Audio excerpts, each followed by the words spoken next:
Bismillahirrohmanirrohim. Assalamualaikum warahmatullahi wabarakatuh.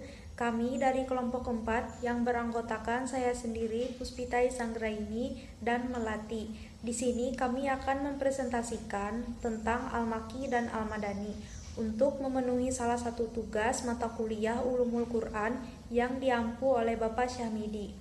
Ada beberapa poin yang akan kami sampaikan. Yang pertama, pengertian Al-Makki dan Al-Madani. Yang kedua, klasifikasi ayat-ayat dan surah Al-Makki dan Al-Madani. Yang ketiga, ciri-ciri ayat Al-Makki dan Al-Madani. Yang keempat, kegunaan mempelajari Al-Makki dan Al-Madani. Dan yang terakhir, perbedaan antara Al-Makki dan Al-Madani. Di sini saya akan menjelaskan pengertian, klasifikasi, dan ciri-ciri Al-Makki dan Al-Madani. Yang pertama, A. Pengertian Al-Makki dan Al-Madani. Al-Makki adalah surah atau ayat-ayat yang turun di Mekah selama 12 tahun, 5 bulan, 13 hari, terhitung sejak tanggal 17 Ramadan, tahun ke-14 dari kelahiran Nabi 6 Agustus tahun 610 Masehi sampai tanggal 1 Rabiul Awal tahun ke-54. Istilah Makki diambil dari nama kota Mekah dan merupakan kata sifat yang disandarkan kepada kota tersebut. Disebut Makki apabila ia mengandung kriteria yang berasal dari Mekah atau yang berkenaan dengannya.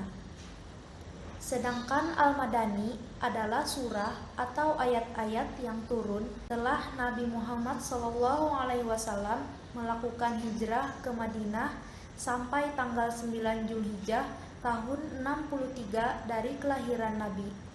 Istilah Madani diambil dari nama kota Madinah, tempat Rasulullah SAW berhijrah dan membangun masyarakat Islam yang menyebar ke seluruh penjuru dunia.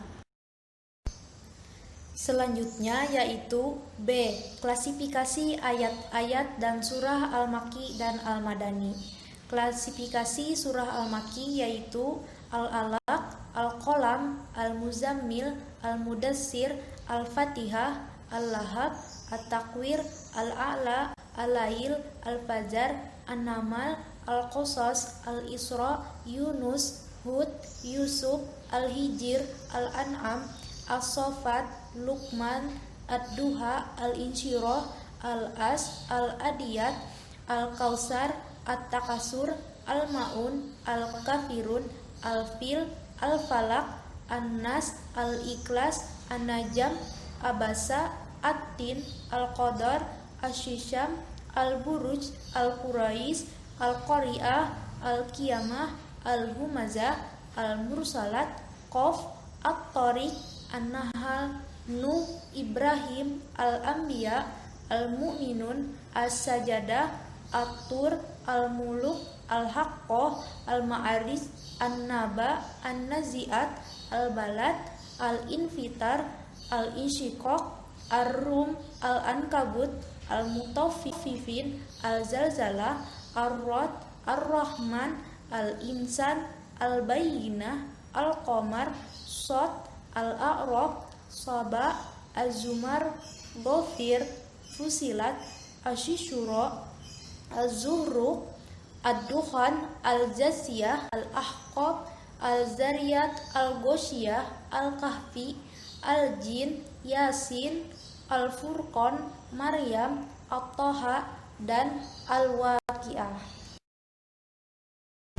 Selanjutnya, klasifikasi surah Al-Madani yaitu Ali Imran, Al-Hujurat, Al-Ahzab, At-Taghabun, As-Saff, Al-Baqarah, Al-Anfal, Al-Mumtahanah, An-Nisa, Al-Hadid, Al-Qital, At-Talaq, Al-Jumu'ah, Al-Fat, Al-Maidah, At-Taubah, An-Nasr, Al-Has, An-Nur, Al-Hajj, Al-Munafiqun, Al-Mujadilah, dan At-Tahrim.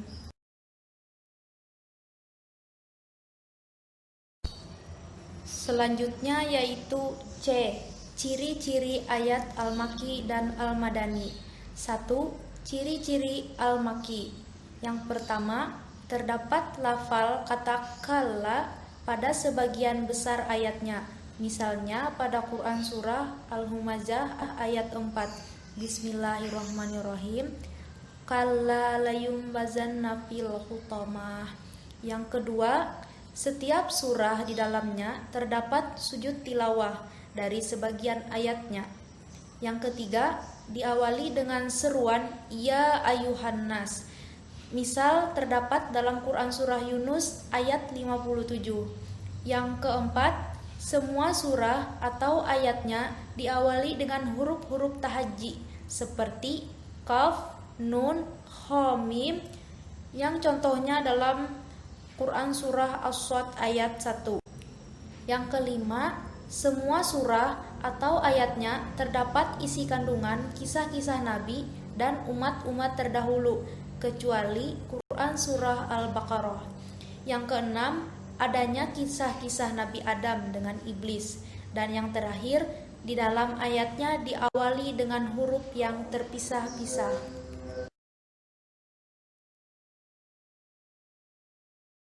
Selanjutnya yaitu 2 ciri-ciri Al-Madani. Yang pertama, semua surah atau ayatnya terdapat kalimat orang-orang yang beriman di dalamnya.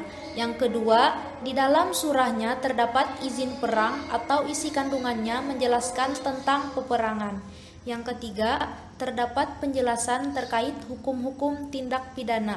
Yang keempat, menggambarkan tentang perilaku orang-orang yang munafik. Dan yang kelima, di dalam surahnya dibahas oleh para ahli kitab tentang mereka yang dianjurkan untuk tidak terlalu berlebih-lebihan dalam beragama.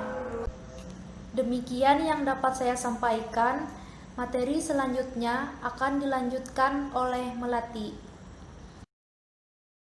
D. Kegunaan mempelajari Al-Makki dan Al-Madani.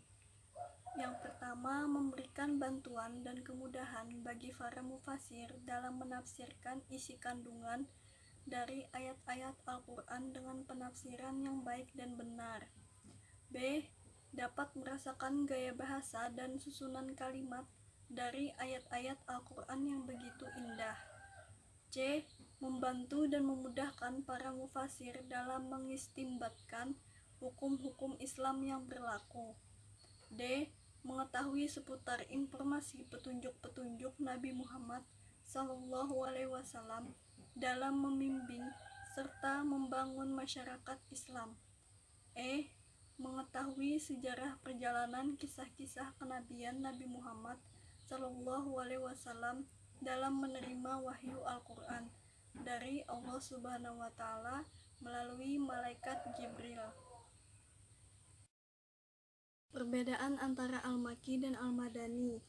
1. Waktu turunnya. Surah atau ayat Al-Makki yaitu semua surah atau segala ayat-ayat yang turun sebelum hijrahnya Nabi, walaupun tidak turun di Mekah dan sekitarnya.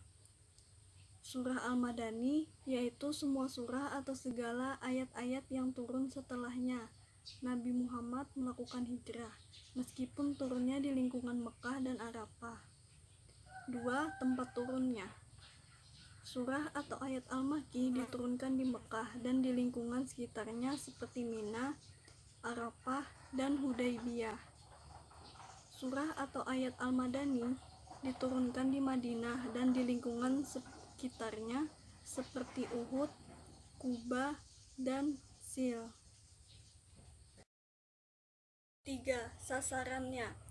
Al-Makki adalah surah atau ayat yang seruannya menjelaskan dan ditujukan untuk penduduk Mekah dan sekitarnya. Ayat Al-Makki memiliki kandungan seruan yang diawali dengan ya ayuhan nasu. Sedangkan Al-Madani adalah surah atau ayat-ayat yang seruannya ditujukan untuk penduduk Madinah dan sekitarnya. Ayat Al-Madani ini memiliki kandungan seruan yang diawali dengan ya ayyuhallazina amanu.